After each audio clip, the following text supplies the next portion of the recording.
The missionary returning. The missionary returning. We just got done with the missionary reaping. It was Acts 14, and we're still in Acts 14 for this section of notes.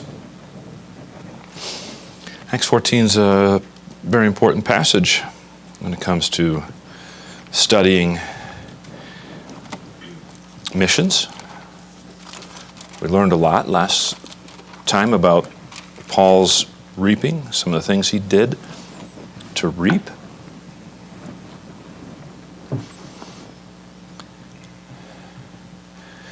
The missionary returning, we'll pick it up here in verse number 25. And when they had preached the word in Perga, they went down into Italia, and thence sailed to Antioch, from whence they had been recommended to the grace of God for the work which they fulfilled. And when they were come and had gathered the church together, they rehearsed all that God had done with them, and how he had opened the door of faith unto the Gentiles. And there they abode long time with the disciples. All right, so the missionary returning, we call this what? We call it furlough, okay? Paul returned to his sending church after a lot of missionary activity. I think that's very important. The issue was not whether or not they should return home. They did return home. So they went on this journey. They accomplished something. When they were done with that, they went back to their home church. Very important. Okay. Ties together again the very foundation of what we began with. Where does he get his authority from, the missionary? His own church. Who sent him out? The home church. To do his own work or do the home church's job? To do the home church's job. It's the home church. It's local church's job to evangelize the world. We've been given the Great Commission to go into all the world and preach the gospel. Local churches send missionaries to do that. And so it is the local church's function. It's their duty. Yes, the missionary it's his ministry in a sense. I understand that. But also he has to understand who he sent from, who he gets his authority from, and where he should come back and report to. And that will be the next section of notes, the missionary reporting, but we're going to finish the missionary returning. So the issue was not whether or not he should return home. You should return home. You should report to your church. Returning on furlough to many is for the purpose of rest and relaxation. I even read a recent article, someone was saying, yeah, you got to come back and have rest and relaxation. And I've heard many pastors get really angry and upset about the whole idea, you're going to come back and rest and relax for a year. I wish I could just take a year off and rest and relax,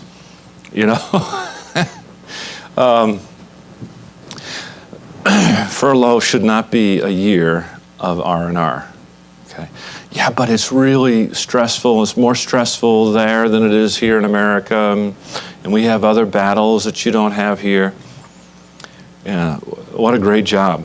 Work 4 years, take a year off, and just do nothing, and still get full pay for it. That would be really a blessing. But that's not the main purpose for furlough. And again, the whole idea is to recuperate, so they don't burn out and go back, and they can go back refreshed. I do agree with the fact that they should go back refreshed, but not because they've just sat and done nothing for a year. There's no indication that this is why Paul returned. And there's no indication that he just sat around. In fact, to the contrary, we'll see later that they didn't just sit around. So we should consider the missionaries' return to their local church, and that's what we're going to do here. We've got 3 points. Number 1, where they returned. It's pretty simple. I'm just giving you philosophy, all right? I'm just giving you an outline. We're just seeing what the scriptures say, okay? The missionary returned, okay? Where did he go? Where did they return to? Their what?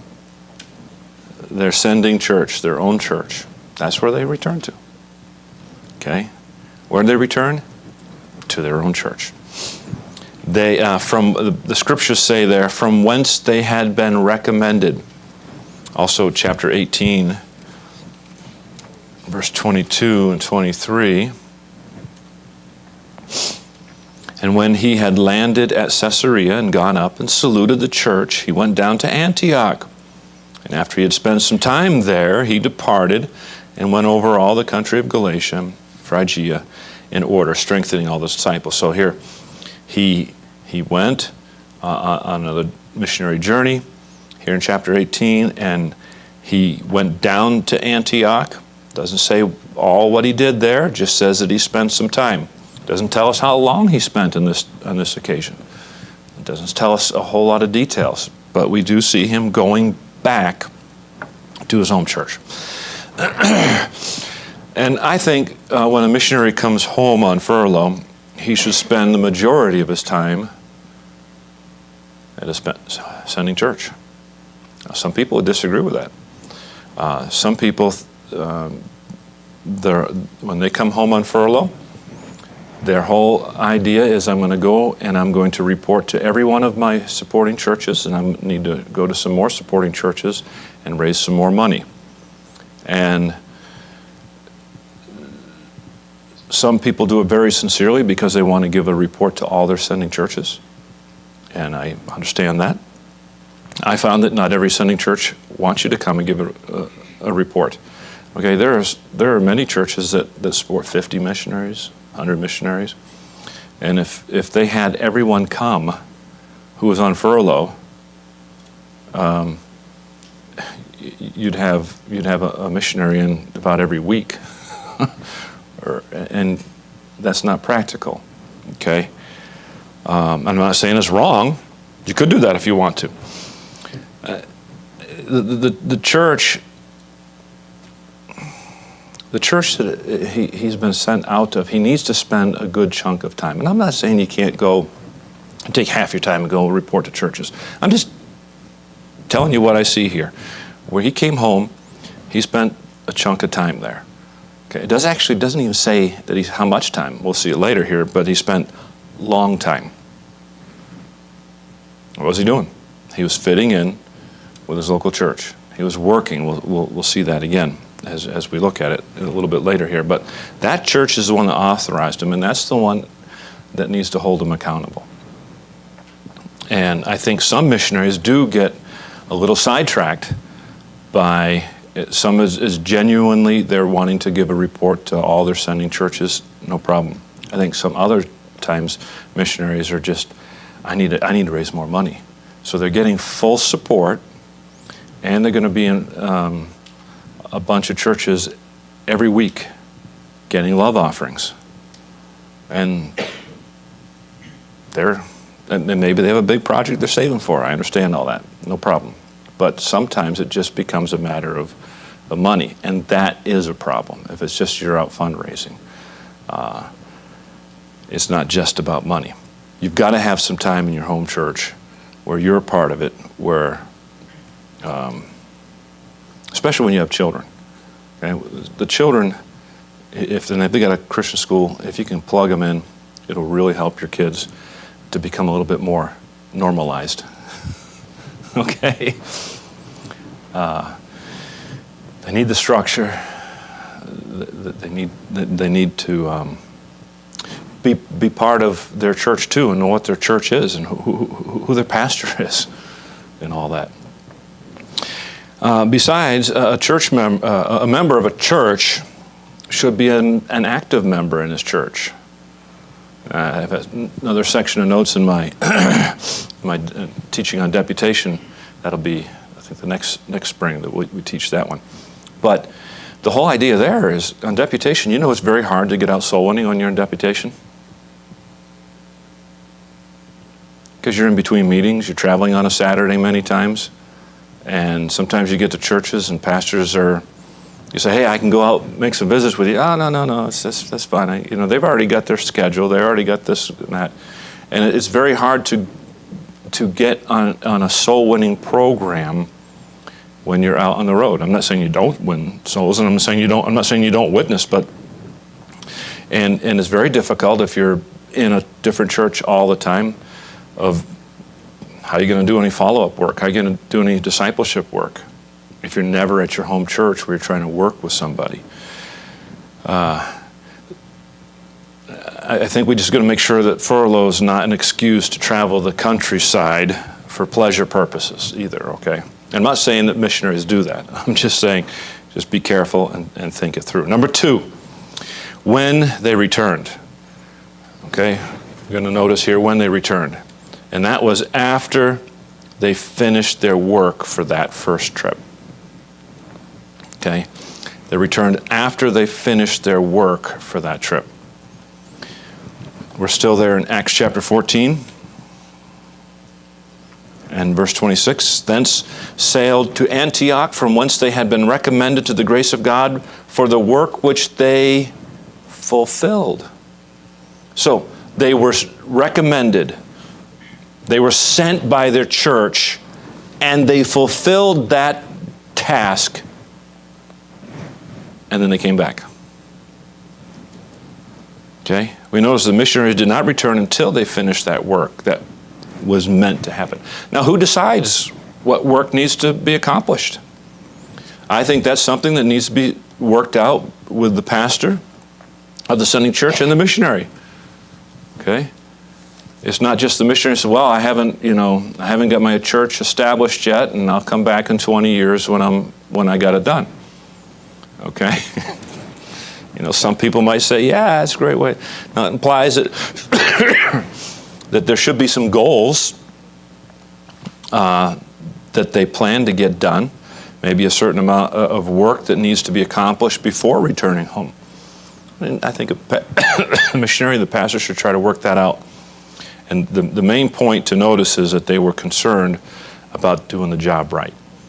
That means furlough might come at different times. It doesn't have to come necessarily every 4 years. It might be more convenient if, okay, well, you got this and this, you got the language studied, you've done this and you've done that, you've worked with this guy for a little bit on your first term, and you're ready, you can go start that church now. You've just finished all that up in the first 3 years. Now you can go start a church and then come back in a year. Not the best time to come back, right? After you've just got a church started for a year. Maybe you got all that done in 3 years. Come back now for a furlough. And then go back and hit it hard when you're ready. That's something that has to be prayed about and thought through. It might be that 4 years on another term is not enough. It might be, hey, let's, maybe you stay another year. It might be that you'd come back for a couple months in between.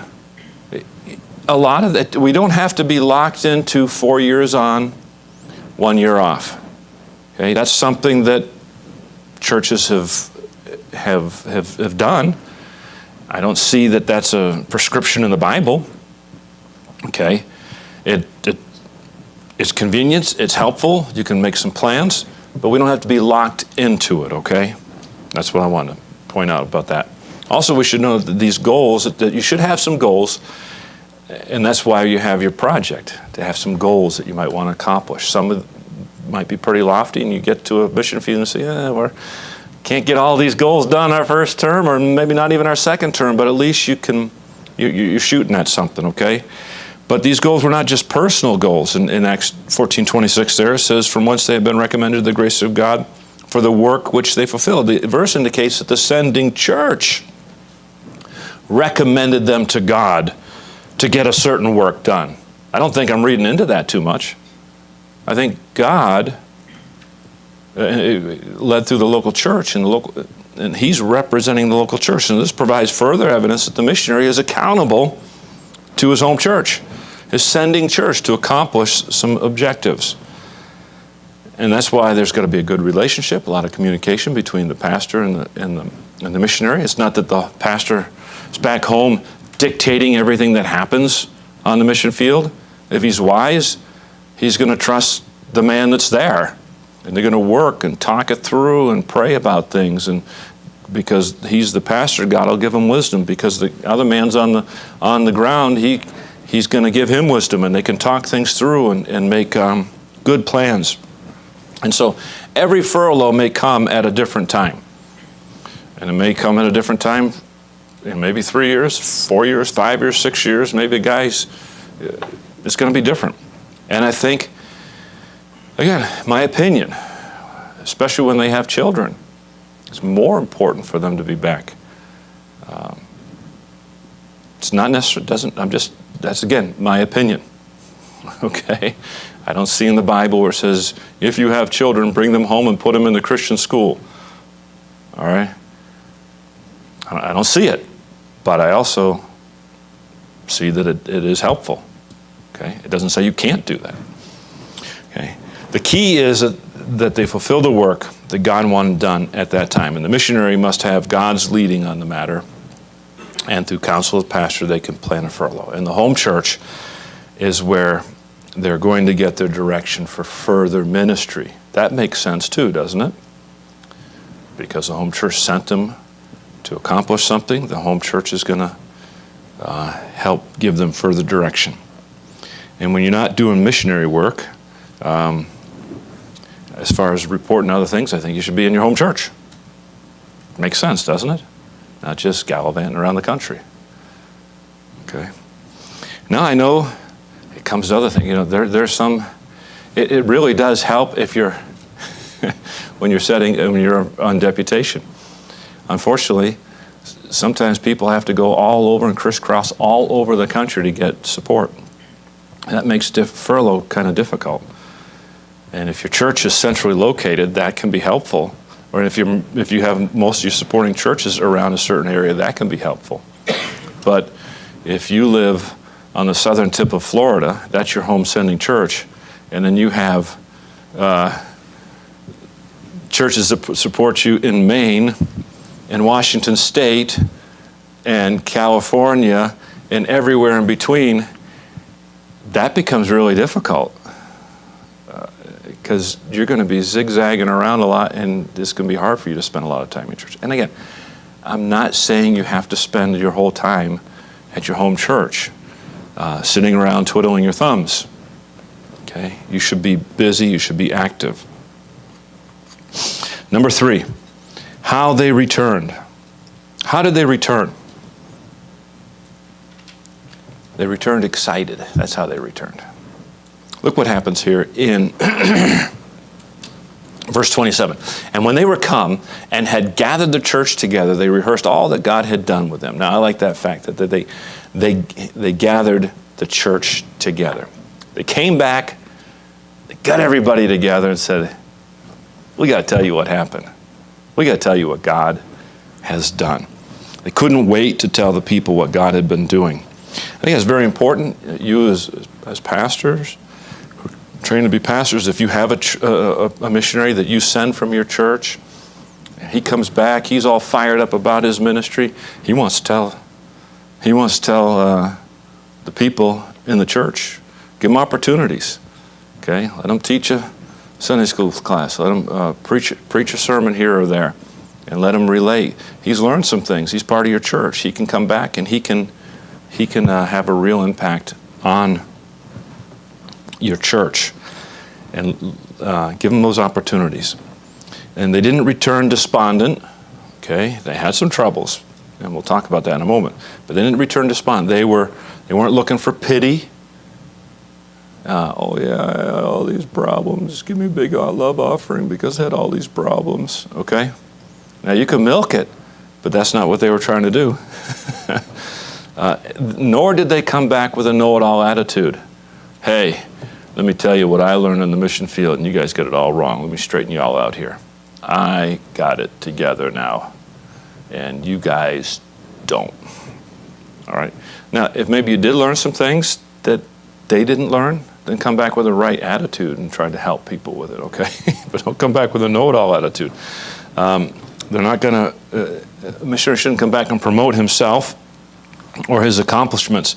Here, what did they do? They came back and they gave God the glory for what had happened. All right, so that's the missionary returning. which leads us right into the next section of notes, is the missionary reporting. The missionary reporting.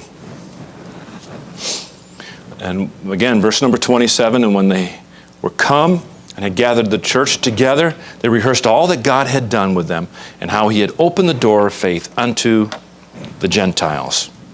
Let me give you a couple thoughts about this. Number one, they reported to their own church. That's primarily where they went. They reported to their own church. So you see them going first.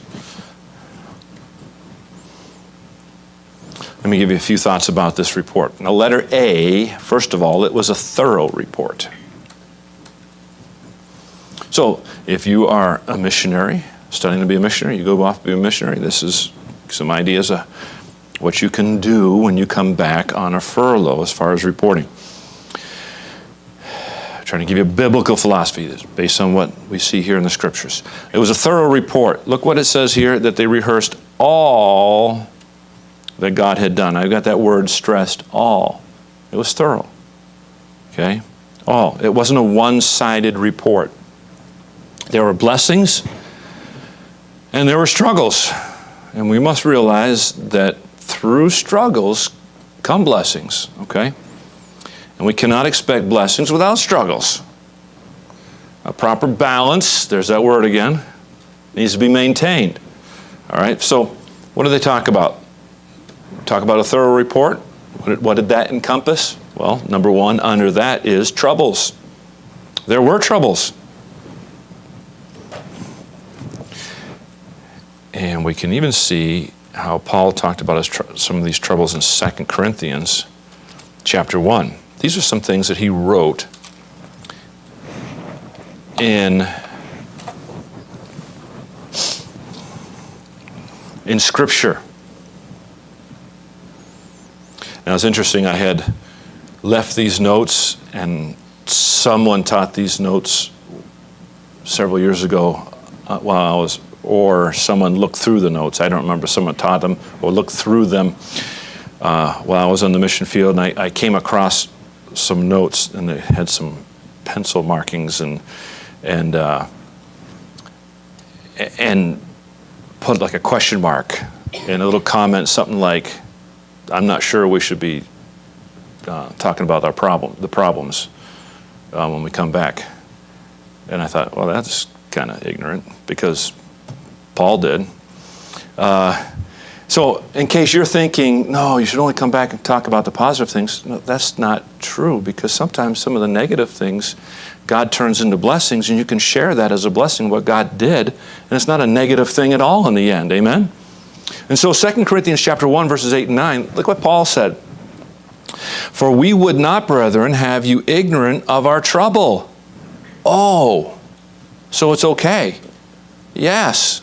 Paul said to some people in the churches, I don't want you to be ignorant of the trouble that we had. Okay? Of our trouble which came to us in Asia, that we were pressed out of measure, above strength, insomuch that we despaired even of life. I almost got killed on more than one occasion. Okay? We despaired even of our life. Man, we were pressed out of measure. There was more than I could handle. So, he's trying to get sympathy. No, we've got to continue here. He says, but we had the sentence of death in ourselves. He said, we were as good as dead, that we should not trust in ourselves, but in God which raiseth the dead. He's saying, yeah, we had all these problems, but what did it do? It caused us to do what? Trust God. Then look at verse number 10, and I think that's a key. Who delivered us, and I'm jumping ahead a little bit, who delivered us from so great a death, and doth deliver us, in whom we trust that he will yet deliver us. So ignoring struggles can bring a lot of disillusionment to aspiring laborers. If you just come back and talk about all the glitz and the glamour of being a missionary, and just about all the nice things, and then someone goes to the mission field and they realize, this isn't the way I heard it. They're going to be pretty disillusioned. They're going to be pretty discouraged. They're going to be wondering what happened. But when we relay times of difficulty, we need to be sure to show how God used it for His glory. That's okay. Yeah, we had this problem, but God turned it around. Look what He did. Amen? And it encourages people to know that God does work all things together for good. And your testimony can help some people who are struggling with a heavy burden. Maybe people in your home church, maybe they're not going to go to the mission field and have the same problems you have, but they're struggling with burdens, and they can see, hey, here's someone who went through problems and hardships, and God used it in their life, and He can use it in our lives, and I can have the same kind of hope. So you don't go home and tell a bunch of sob stories to get big love offerings when you go around. You don't come home and tell sob stories to get everyone to feel sorry for you. It's like, it's just such a horrible time. There are some problems, but we had a couple problems on the mission field. Actually, we had a lot of them. But anyone knows me would know that if God would say go back, I'd be there. They know I like Africa. They know I like missions. Okay? I hope I haven't put on too many sob stories. I haven't tried. If I did, sorry. But yeah, there's some tough times, but God uses those things. So troubles. Paul didn't shelter the people from knowing some of the problems. And then we also see not only number one, troubles, we see number two, triumphs. So he gave a thorough report which covered troubles and triumphs. Now we'll read 2 Corinthians again, chapter 1. Still, but verses 10 and 11. I already read 10, but I'm going to read it again here. Who delivered us from so great a death, and doth deliver us, in whom we trusted, He will yet deliver us. I like that. That's past, present, and future deliverance. God did deliver us. He is delivering us right now, and He's going to do it in the future. So I can go back and face those problems again because He got me out of it the first time, and He's still getting me out of it, and He's going to get me out of it the next time. So what God did before, He can still do. Amen? He said, and I like this verse 11, ye also, and I like the next four words, helping together by prayer for us. Helping together. Oh yeah, by what? By prayer.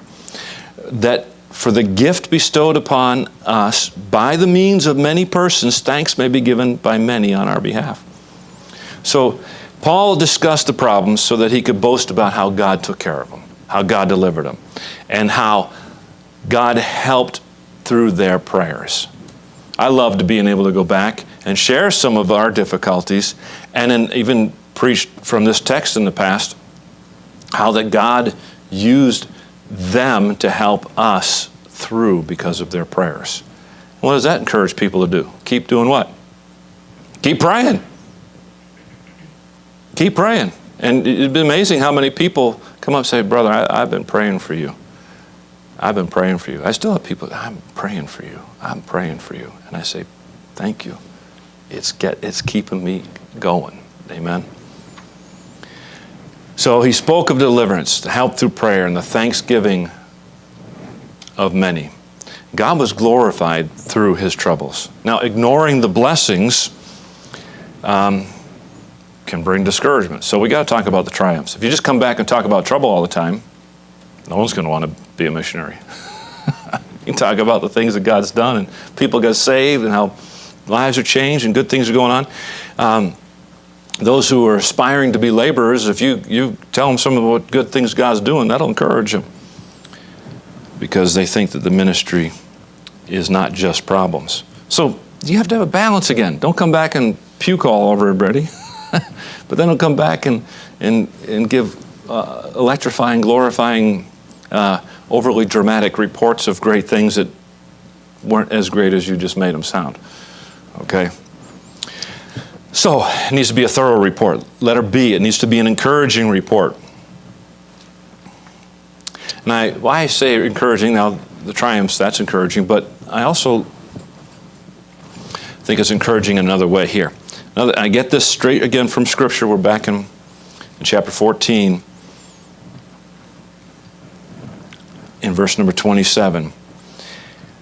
that little phrase out of that verse. It says, all that God had done with them.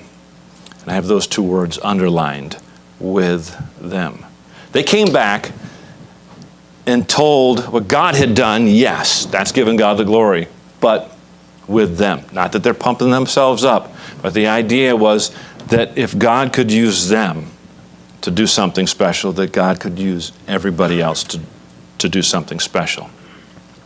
And I think when you come back as a missionary, you want to give an encouraging report that, yeah, God may have, God did this, this, and this, and like He did this and this through us, He can do that through you. You want to give that kind of report to people, amen? You want to encourage people. How horrible a missionary to come back and pump himself up and we did this and we did this and we were great and we were that. And if you went to the mission field, don't think you'd ever do anything quite like what we did. It happened because I was there. No. God can use anybody, and He wants to use everybody. And so they were trying to show that it was God that He had used them, and they were not trying to take the credit, because it says that all that God had done, but with them. Not because of them, because they were so great, but God can use anybody. And then we see, thirdly, so it was a thorough report, an encouraging report, and letter C, it was an informative report. He told them what happened. And at the end of verse 27, talks about how He, God, had opened the door of faith unto the Gentiles. It was an informative report. He told them what happened. He, God, had opened the door of faith unto the Gentiles. Up to this point, God was not doing much with the Gentiles, okay? But now, He's doing a tremendous work, and many Gentiles are getting saved. And we need to report to our churches when God has opened an area up, or a group of people. I think it's important if a missionary comes back and talks about a certain group of people that God has touched their hearts and there's revival going on. What do? Send some more laborers. Amen? Get some more people in there. And you send some missionaries. Was it not MacArthur who said, we need missionaries, send missionaries, and America did not answer the call? Should have, huh? Yeah. And this should inspire more laborers to go to these people whose hearts have been opened.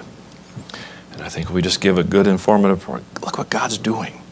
And if God's doing it, don't you want to be part of it? And it's exciting when God's doing something somewhere. You want to send some more people there and get in on the harvest. If the harvest is really going well, you need some more laborers.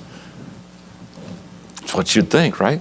All right, so number one, we said they reported to their own church. That's primarily what they did. Then we see number two, they reported to other churches. They reported to other churches.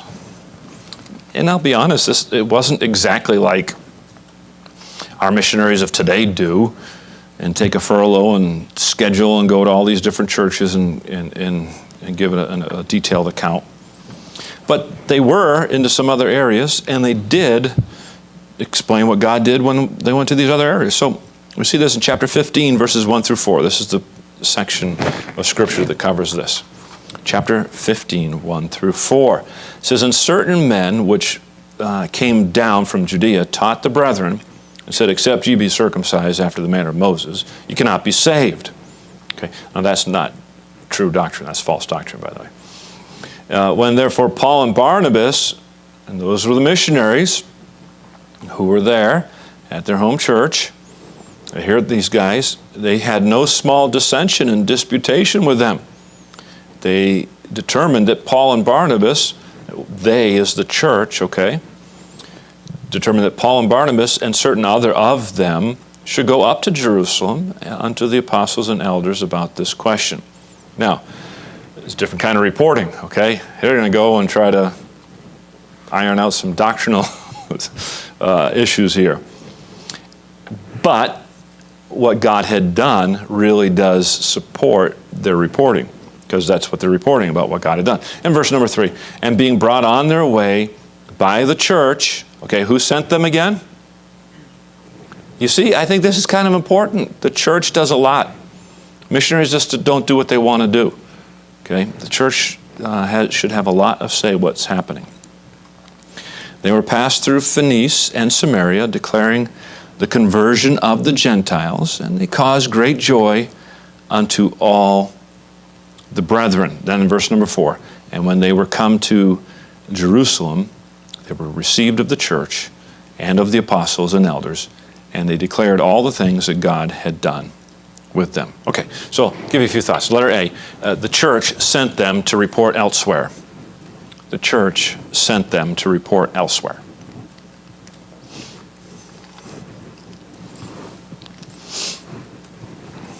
And by the way, let me get back to this idea about furlough so I'm not misunderstood. Okay? An evangelist seems to be more of an itinerant type of preacher. Okay? And so if he's going from place to place in another foreign country, it's not a problem when he comes back and he's reporting to different churches, stirring up other churches for the cause of missions. It's not a problem for him to go around and spend a lot of time in other churches doing that. Okay, because that is kind of what an evangelist does.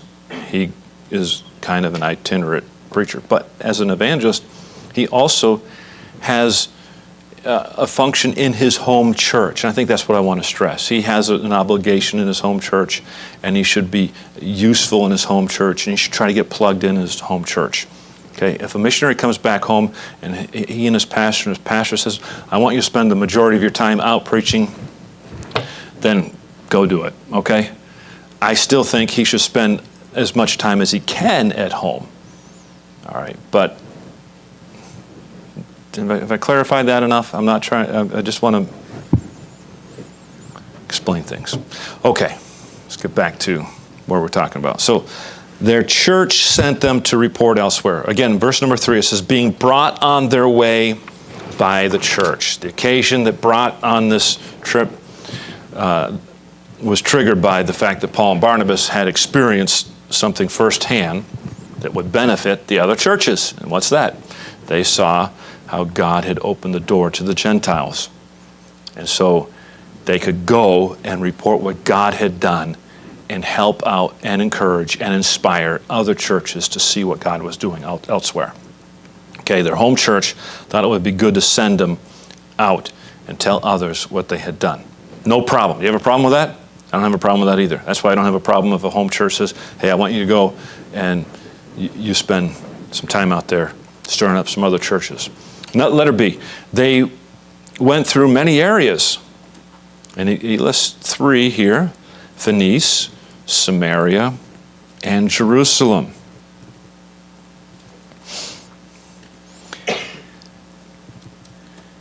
Phoenice, Samaria, and Jerusalem.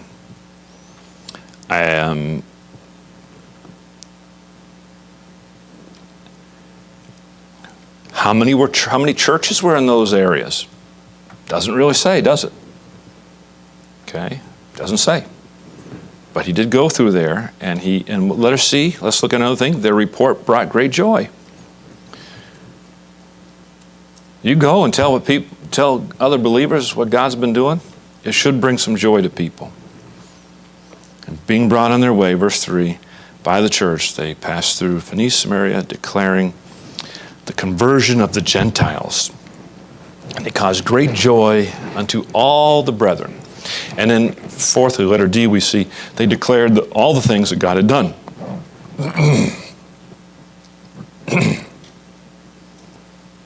And that comes right out of verse 4. At the end, they declared all the things that God had done with them, okay?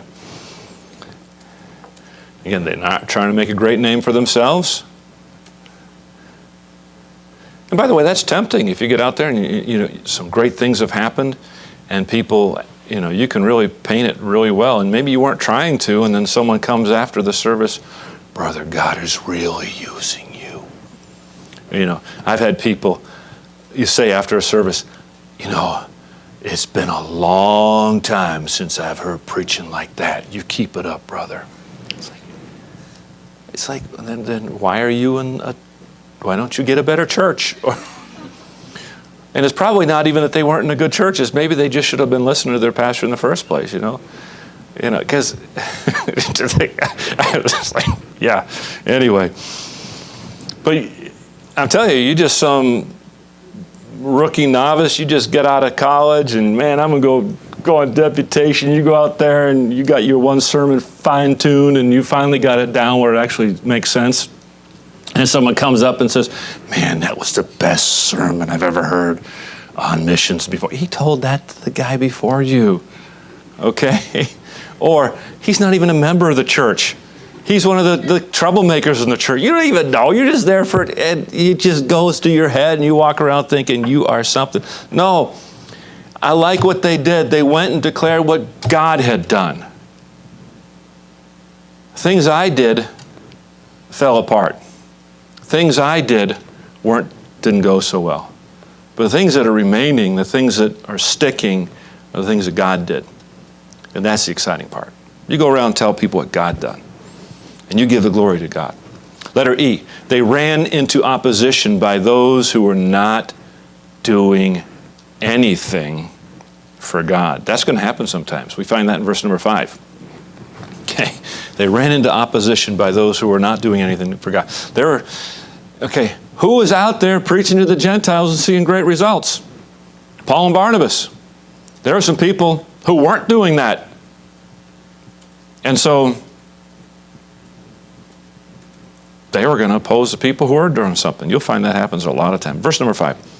But there arose up certain of the sect of the Pharisees which believed. Okay, so there were some who were Pharisees who did get saved, saying that it was needful to circumcise them and to command them to keep the law of Moses. Okay. Yeah, maybe you did get some people saved, some of those Gentiles saved, but they need to follow Moses now. They need to follow the law. And so they're still not happy that the Gentiles got saved. Well, okay, fine. Well, maybe God did use you to do that, but you got to do this, and this now too. And there's always going to be people who aren't going to be happy with what you do and how you do it or why you do it. Okay? And you'll get that sometimes. You go to, every once in a while you'll have someone say, brother, why are you doing this on the mission field? I even had somebody one time criticize the fact that in one of my video presentations, I shot a snake. And they're like, you shot a snake? You killed a snake? It's like, yeah, killed a lot of them. And so you'll be a bad guy for about anything you do. Some will actually be bold enough to say something. But those who were busy doing nothing for the Lord, obviously,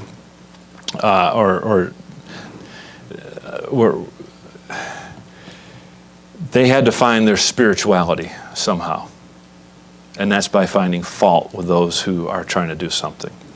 Okay, so before you start picking on other people who are actually doing something for God, why don't you get busy doing something too?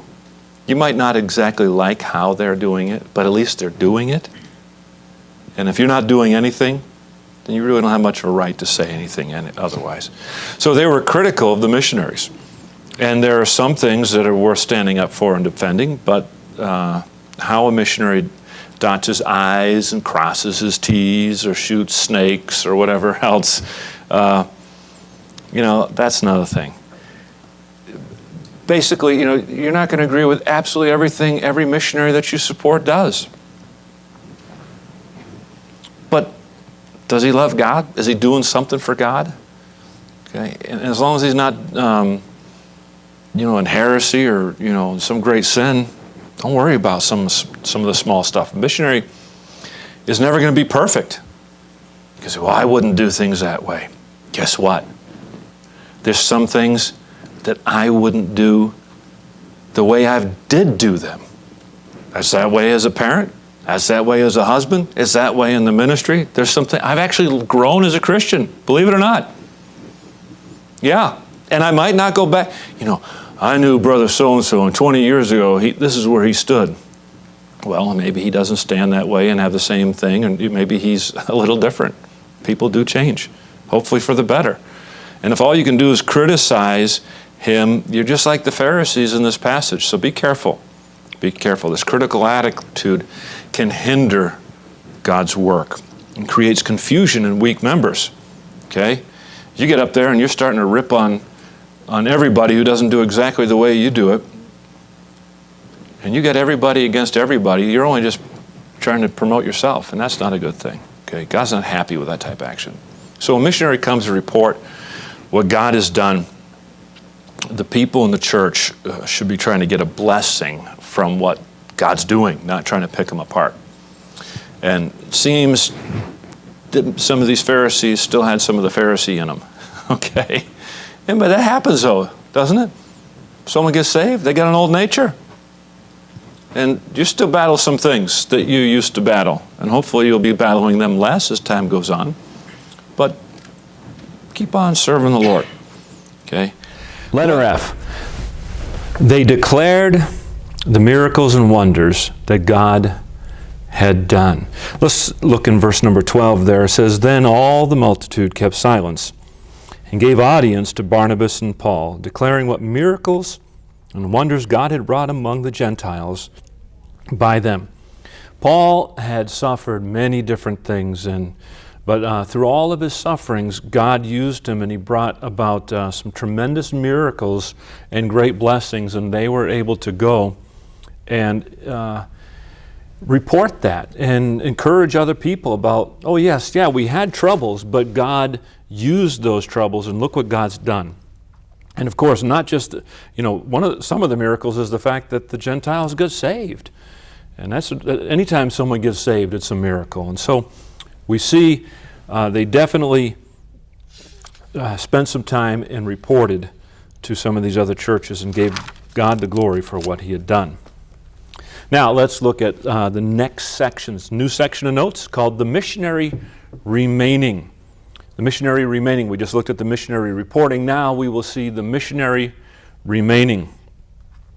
In Acts chapter 14, verse number 28, the Bible says, And there they abode long time with the disciples. So what we're talking about now is furlough. A missionary coming back from the field. Yes, he reports, but he remains, he stays there.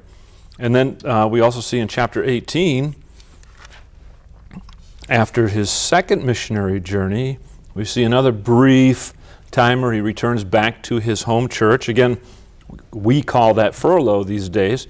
And in Acts 18, verses 22 and 23, it says, And when he had landed at Caesarea and gone up and saluted the church, he went down to Antioch. And after he had spent some time there, he departed. Where was that? At Antioch. What was the sending church? Antioch. And what did he do? He spent some time there. And after that, he departed and went over all the country of Galatia and Phrygia in order, strengthening all the disciples. A couple points under this. Number one, how long did they remain?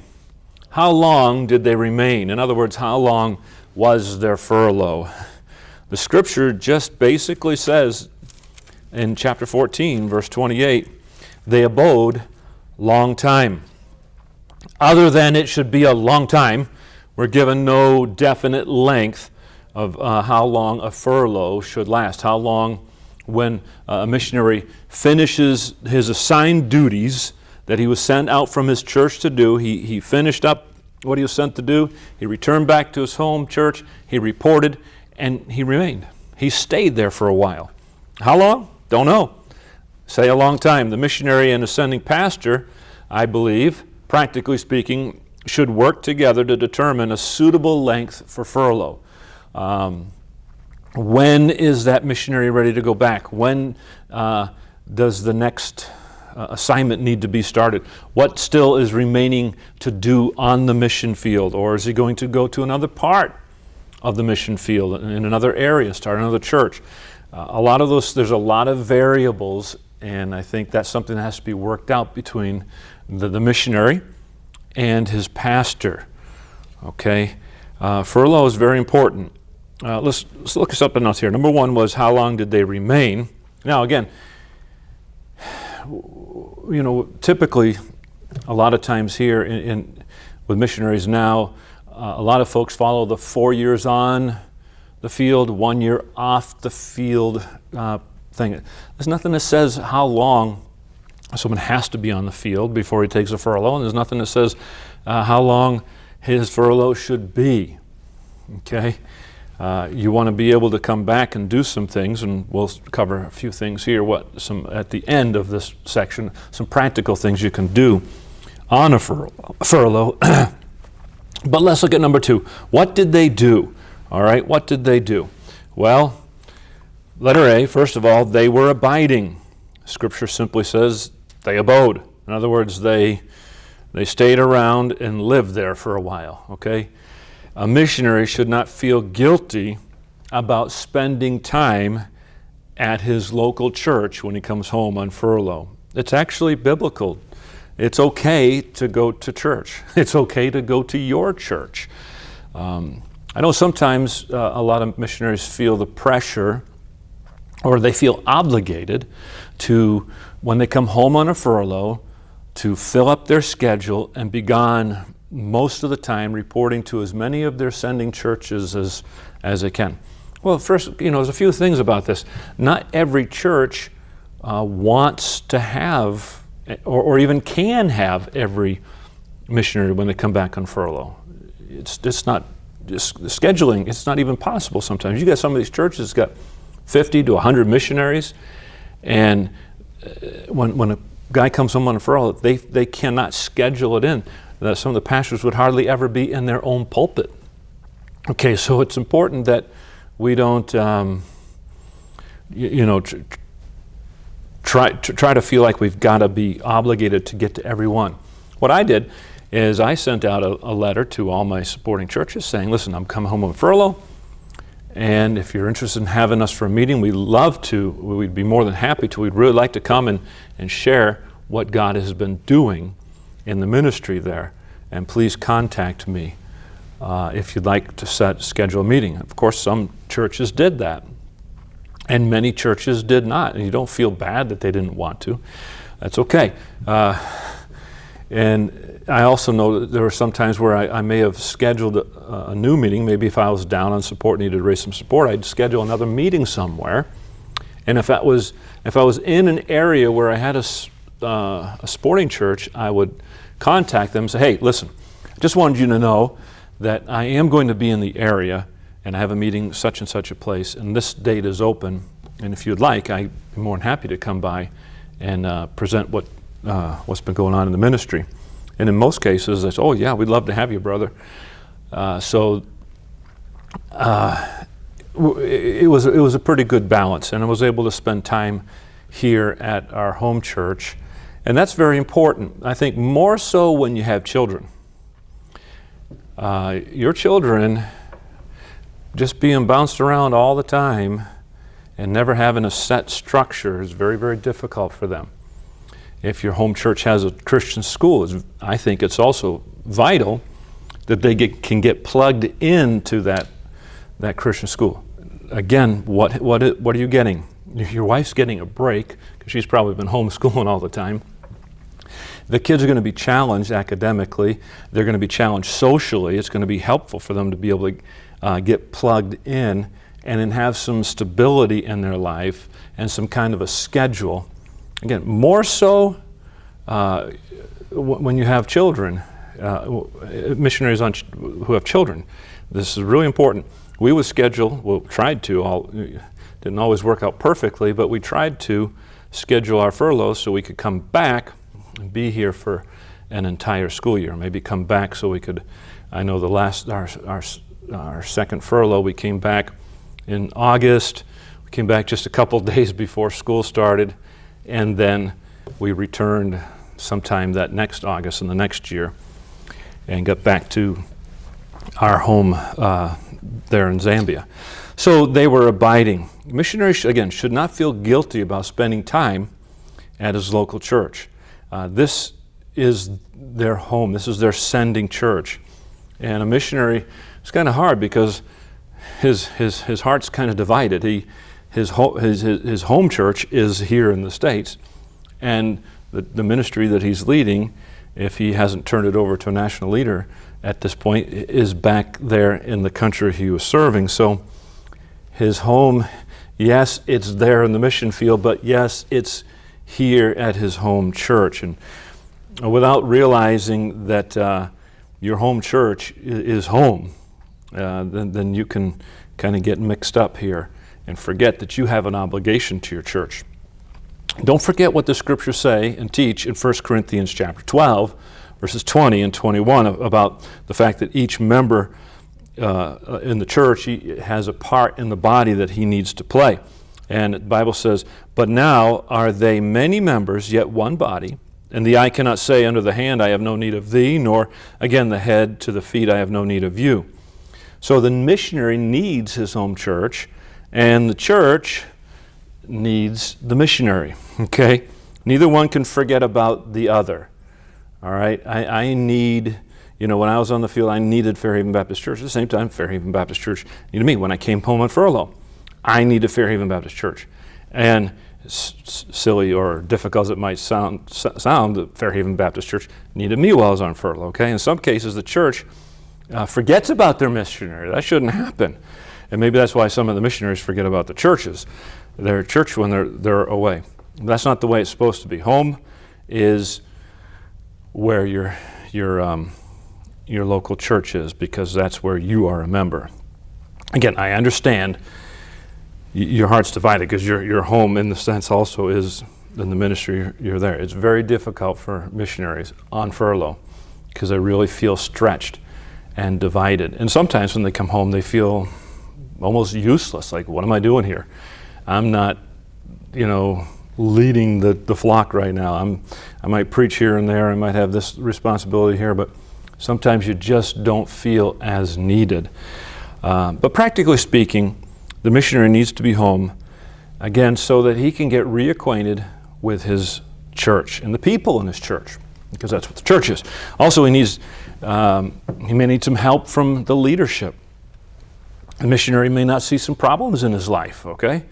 Missionaries have problems, all right? They may overlook some things in their marriage, may overlook some things in their children, and just having those extra set of eyes of the staff and being around the pastor, they can maybe see something and say, hey, just notice this, let's work on this, and be able to encourage them and help them. Bouncing in and out of a church on a very hectic, busy furlough schedule doesn't give the pastor and staff much time to interact, to observe, or to help the ministry, the missionary. Again, so they were abiding, they abode. The missionaries spent a lot of time, and here in Acts chapter 14, when they came back, and then through Acts chapter 15, we see it seems to indicate that they spent most of their time at the home church. Of course, they did report, but they spent most of their time at home. Missionaries need to guard against another thing. Sometimes, and I hope it doesn't happen, I hope this isn't that most missionaries aren't guilty of this, but some missionaries, they come back and they see furlough as a great way to raise funds. They see dollar signs, and it's the more meetings I can get, the more love offerings I can get. Okay, that ought not to be the attitude of anybody in full-time service. I understand you may have some special projects you're trying to raise some funds for. Be honest about that if that's what it is. But if you're just gone to get more money, in most cases, missionaries are receiving full support. Their full monthly support is still coming in. Now, I understand in many cases also they have expenses that are still going on. So some of that money is not going to be, it might be coming in, but it's going right back out. So some of those expenses are going to be ongoing, and some of that support's going to go. But if a missionary's got to guard against just wanting to travel around, having lots of meetings because he can get lots of love offerings for speaking, that shouldn't be our motive. Go be a blessing, report what God has done. and God will take care of your finances in the same time. All right, so what did they do? Letter A, they were abiding. Letter B, they were active. They weren't just sitting around doing nothing, okay? In Acts chapter 15, verse number 35, it says, Paul also and Barnabas continued in Antioch, teaching and preaching the word of the Lord with many others also. I believe a missionary is entitled to spend some time with his family, okay? When I say his family, he comes home, maybe he hasn't seen mom and dad, brothers and sisters. It's okay to be able to get off and see them. It is very difficult. That's one of the hard things about being a missionary, is that you leave and you're gone for several years. And I know with the technology now you can have video calls and things like that, but it's still not the same. And you do miss a lot of years, and it's very, very difficult when you come back and everyone's age. You look at your parents and say, wow, they've really gotten old. Or in some cases you come back, like my wife's mom and my mom both have dementia. It came on shortly after we came off the mission field. And in many cases, now we don't regret being on the mission field at all, but in many cases we think, wow, we lost a lot of time with mom and dad, and that's time you're never going to get caught up with again. So I think there's no problem. I think it's healthy when you're home on furlough, be able to get out and see your family. And I think a missionary ought to be able to take some normal vacation times. I wish we had taken more vacation even on the field. We didn't do that enough. But furlough is not primarily R&R. He's supposed to be active. What were they doing here? We see that they were teaching and preaching the word of the Lord. They had learned some things while they were out on their travels. God had used them. They had seen some great things. They saw God work and teach many mighty things. And they were valuable to their home church. They were able to come back and share some of those lessons that they've learned and some of the things that God had taught them with the people in their home church. I think that's very, very important to remember, that the body needs each member, and the missionary should be available to try to help teach others what God has shown them. Yes, they're going to do that when they go out and report to other churches, but they have a touch, they have a responsibility with their home church, and they can do that. And they were given something special from the Lord to edify their local church, and it's called, right there in verse 35, the word of the Lord. And that was the subject of their speaking. God gives his men messages, and I believe that God will give the reporting missionary something special to be a blessing to the churches that support him and to their home church. And especially, in a smaller church, when a missionary comes home, he can have a bigger impact. He's able to do more. A missionary being sent out from a large church where there's, assistant pastors, youth pastors, other men on staff, and several people who can teach and preach. Not as many opportunities for a furloughed missionary to speak and to get involved. But furlough is meant to work, not just be along on vacation. It needs to involve some labor, okay? Now, let me give you a few things underneath this that can help us, some practical ideas of what a missionary can do and how he can spend his time while he's on furlough. I go in greater detail on some of this in one of the other college classes on missions, but I wanted to give some of these right here for those of you who may not be taking that class. What can he do? He's going to work. He comes back on furlough. Of course, I've just spent time. He's going to stay in his home church. He's going to do all these things. But number one, he's going to report. As we've discussed, he reports to his home church and he reports to his supporting churches. God has done something. Go and be a blessing and help to people and show them what God's been doing. Number two, refocus. All right, sometimes you're just going from one thing to the next. You're putting out fires sometimes, it seems like. And when you come home on a furlough, it gives you time to rethink some things, maybe talk to some other missionaries. Certainly you'll be in some mission conferences with other folks and just be able to bounce ideas off of people. You'll be able to sit down and spend more time with your pastor discussing the ministry there. I understand you can make phone calls and you can send emails while you're on the field, but it's not exactly the same. You can actually sit down and get more accomplished face to face and have, because you're seeing each other more. And you're spending more time and the whole idea of what's going on. And sometimes your distance from the ministry gives you a little bit more clarity. And you're able to refocus, think through some goals for the next term, and think, wow, maybe this is what we should not have been doing, or this is what we need to be doing next. And when you get back on the field, if you've had a good furlough, you're ready to go. You're more zeroed in on what God wants you to do, and when you get there, you've got a plan of action, and you can get ready and hit it. And you're gonna gear up toward that mentally, and what other physical preparations you've got to make for that. Okay, so next thing we see, number 3, is recruit. Recruit. All right. And of course, when I would come home on furlough, I'd love to talk about Zambia. I'd love to talk about the need. It just always, bothered me that the people there are so open, and people wanting us to come and present the gospel to them and help them, but we couldn't get everywhere, and there's not enough laborers. And I'd loved to be able to relay the instances and the stories about the needs there. I remember one time I was out in town in Monzi.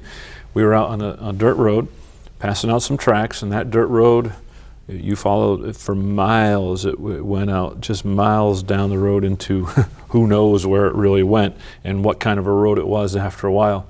But off of that road, there were many, many, many villages. And we couldn't get down there, get to all of those. We were still trying to reach the town there. But I remember stopping a guy, just passing out some tracts, and the guy was riding a bicycle, and he stopped, and so I gave him the tract. And he said, he said, the gospel, he says, when are you going to come to our village? We need the Bible too. And I don't even know where his village was, but he had, I think, had ridden his bike for like 3 hours or something like that to get to town. You're talking way out there. And there's many places like that. And here's people wanting. I remember stopping at a gas station and giving out a tract. And I tell you, sometimes you give out a tract at a gas station or at other places. Someone sees that you're giving something like that. Someone else will come up and say, can I have one too? And you're giving them, and they're starting to read it. I remember a guy at a gas station says, so when are you going to come to our church and town and start a church? And he says, wow, there's such a need there. And to be able to go and relay that need to other people in churches. People in America are satisfied. They're content. They're chasing the American dream. They're not interested in going to the mission field, a lot of them. They're not surrendered. They don't see the need. And it's always good to be able to challenge people about what the needs are in other places. And hopefully people will respond. You can't call them, but you sure can do what you can to show the need and to try to preach and pray that God would raise up laborers. He told us to pray that God would raise up laborers. And a missionary on furlough can be a good recruiter, all right? An active missionary who's fresh from the field. He's there, he's been there, he's doing it. That's a little more effective than someone who, and I'm not trying to criticize mission board representatives, but sometimes you get a mission board representative, either he has never been on the mission field or he hasn't served as a missionary for 20 years, and he's just brought in and he does conference after conference, and most of what he's preaching on is just trying to raise funds for people. And sometimes he may have lost his fire and his zeal to get people off to the mission field. And so I think one thing that you can do is challenge people when you're home. Even that you say, well, I'm just working in a Sunday school class or a junior church class. That's okay. Challenge those young people. Give them a heart and a burden for missions. Recruit. Number 4 is retrain. Retrain. While you're home, think about your life. Review and take inventory. See if there's some parts of your life there where you may be deficient. Maybe some music. I remember when we came home on a furlough, I wanted to pick up the trumpet, and I did. I picked it up. I couldn't play very well, but I picked it up. I can still pick it up, but I can't play. No, I remember picking up the trumpet and taking lessons, and I was able to learn enough so that when we got back to the mission field after furlough, 2 of my kids was able to teach them the basics, and then they went on from there. And I never continued with the trumpet, but I had learned enough to get them started, and so now 2 of my kids can play the trumpet, and one of them is broken off, and not just the trumpet, and he started in the baritone, and from the baritone went to the tuba, and so you're giving, you can, even if you're not going to use it, and I would have kept it, but I had a lot of problems with headaches, and playing my music gave myself a bigger headache, believe it or not. Anyway, but it's still living on, and so it was not a waste of time. Maybe you find some areas, Bible, get some Bible training, take some online courses or something, Greek, medical training. You say, well, I wish I had a little bit more. Take a crash course in tropical medicine or something like that where you can go off a couple weeks and get some training. Maybe some construction skills. There's a guy in the church or someone who knows a few things that they know how to work with concrete or whatever you use on the mission field. Spend a day, spend a few days or whatever you can and pick up some extra skills. Retrain. Number 5, replenish. Gather the needed supplies for your next term. This could be personal items. There's going to be a lot of things that you cannot get on the mission field, and you'll know what those are.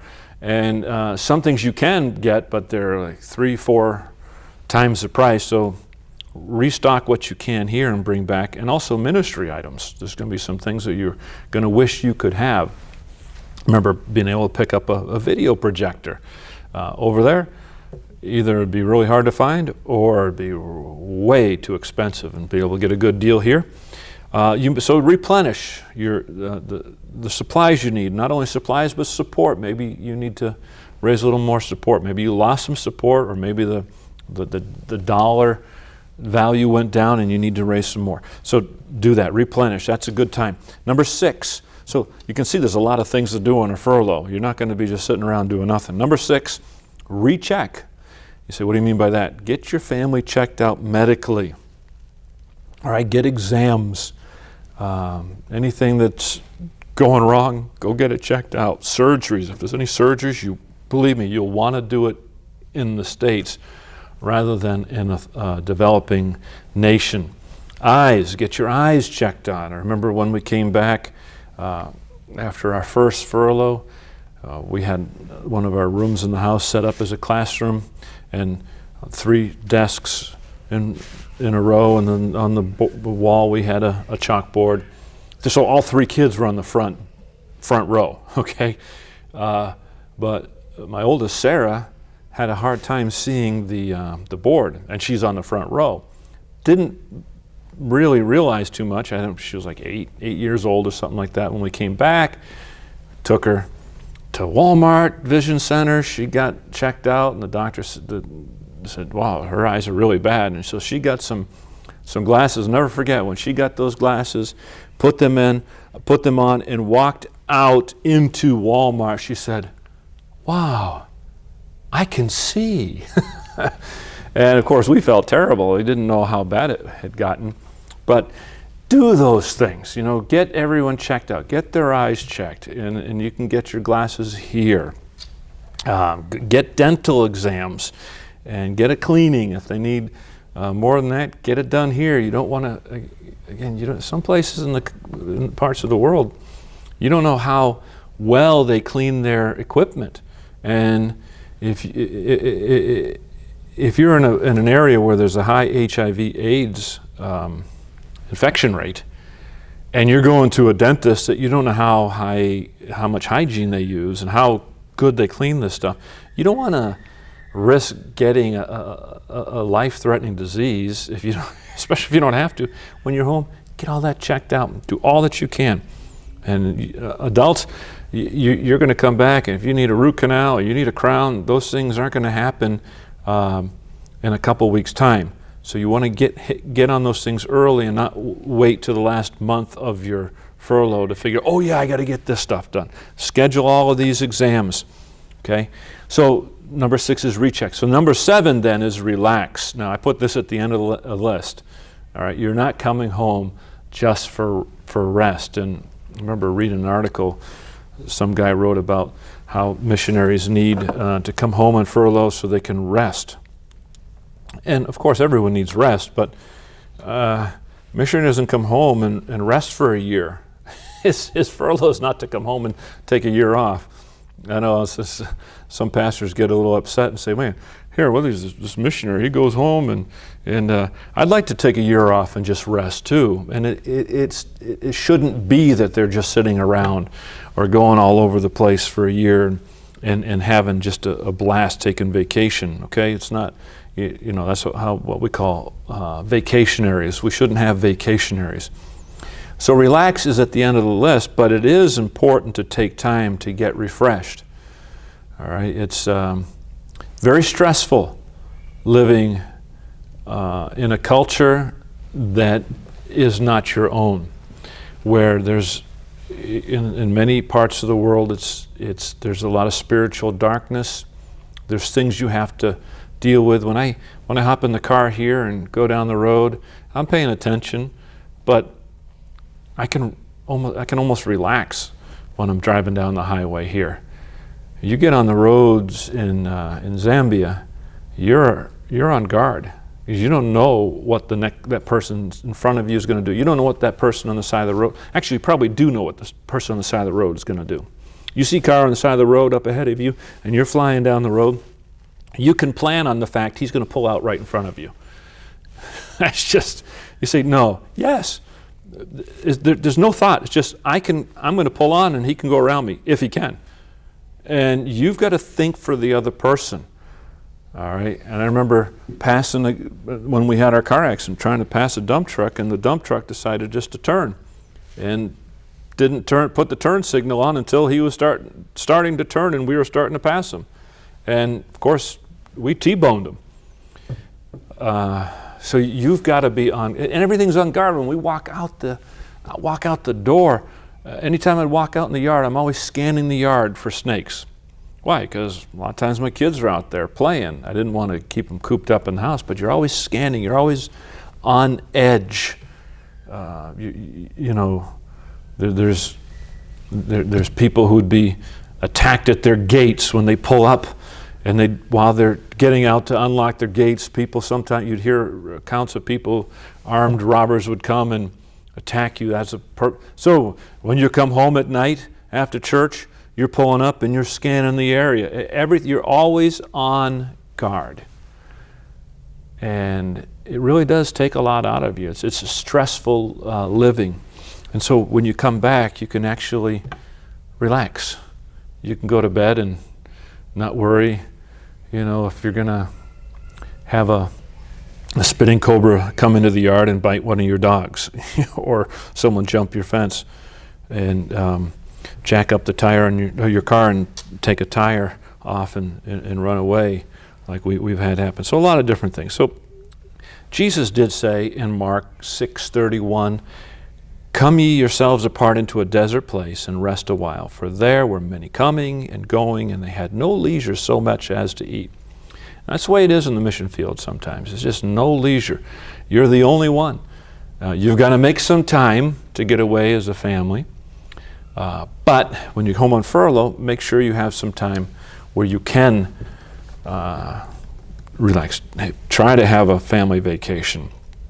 And when you're driving, going to different meetings on a furlough, going to visit some of your supporting churches, and there's a historic attraction or something like that, then stop. All right, I remember, we'd stop and say, all right, kids, let's jump out and go see the Niagara Falls. Oh, okay. Then you hop back in the car. You don't, a lot of things that we got to see kind of on the fly, all right?